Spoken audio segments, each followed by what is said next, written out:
function, does not grant us that absolute freedom. Article 6 of the Constitution says freedom of that was that they changed the nomenclature, so it was no longer called the Film Censor Board, it was called the Central Board of Film Certification, and it was no longer called the Censor Certificate, it was called just One or the other has been either for religious reasons, social reasons, or moral reasons. And in the flow of ideas, as the civilizations have grown and decayed, some ideas have come in conflict with the others, and that is how progress has happened right through civilizations. So without really drawing lines, there is no growth, there is no change, there is no future. So in that sense, free flow of ideas is absolutely basic to any human growth and development. And nothing that really disturbs or stops it or blocks it is acceptable to me as a human being and as a creative person.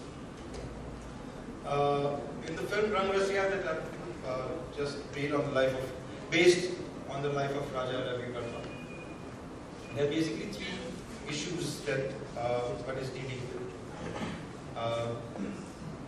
The first one is there shame attached to the human body, or is it attached to the way we see it, look at it?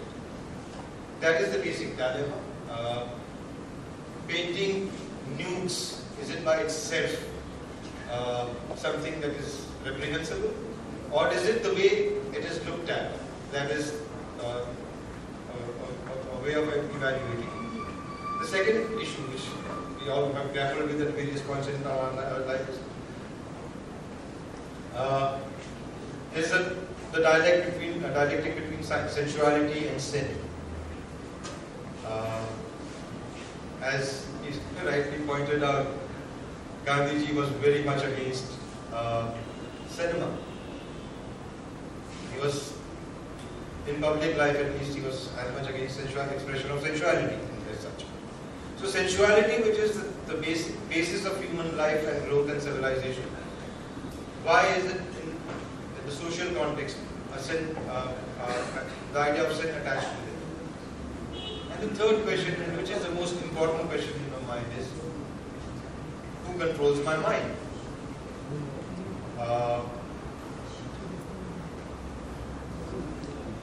And I say, sometimes even I don't. In that case, how can anyone else control it? You know? And so if mind is the flow with which the human progress proceeds, it has to be allowed that free space to flow in. So these are the basic issues that one is speaking about.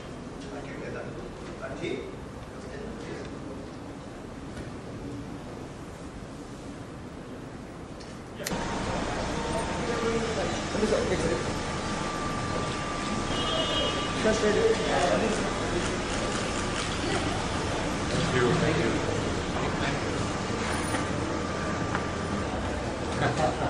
Yeah, straight up.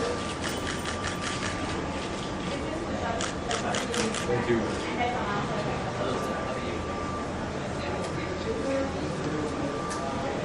Why don't you get it censored? And to that we had a stock answer that we do not want this film to be distributed in India. We do not want to profit from it illegally 7 times without our consent. So that's just to prove your point that you are looking for acceptance. It's a battle. You are assuming it's a battle. Yeah, that is totally right. Ketan, would you like to, on this point, this specific point? Quite often we get into totally unexplored territories where we don't know what the response is going to be like, what's going to be the intensity of those responses. Actually, one of the things that I learned while making a film on Navarro Bhattacharya, person who I importantly, he sort of stood against this, what you just said, sort of trying where we draw the line, and he kept on walking the line itself. So when you're walking the line, you're not and an objectivity of being able to see both ends of the story. You're not changing. Can we call a bit on the margins to the mainstream middle of the road? but would Larry Clark, who's the ultimate American bad boy filmmaker, ever hang with Martin Scorsese? He'd probably throw a fucking glass at him. But why? This is, I don't think the dialogue can happen because you are in battle, as you rightly said. You have to take a side. And here is the circumstances and environment. So Banksy had to take his work out on the street and survive in a very different way from what another British painter would have done. I am not sure whether Hussain did not know that what he is doing is going to garner him that kind of attention. He was also a guy who was very savvy about being at the right place at the right time, choosing the right things, not wearing shoes. And when he did wear shoes as well. I've seen pictures of him wearing shoes. So the whole point is that the whole desire is to get across to as many people as possible. And when that comes in, I think when you say a 300 crore movie, which obviously are all looked down upon here, but no, listen. No. Okay, maybe I'm wrong. Let's scrap that statement. To me, it simply means, like religion, like I have my theory about religion. Mine is that when Jesus Christ stood on that rock and preached his word, there were many other preachers, but he was more market savvy than others. And religion just goes on more and more and more. You have to convert people to your ideology. You have to, same with art. You have to have, like you said, about shared, Falke saying that you have to make something which is already identifiable in people. And I'm, familiar with people, and I think Raja Ravi Varma on that platform thought religion was the most familiar thing for him to kind of get into. Of course, there's a desire to express is obviously there. That's not what I'm talking about. So when I see a movie which has made 300 crores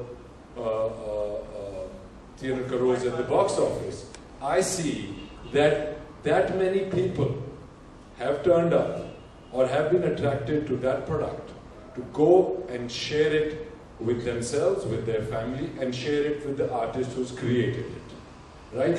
So that aspect of money being one thing, economy, as you said, the economic side of things, and the religious side of things, and then the artistic or cultural side of things.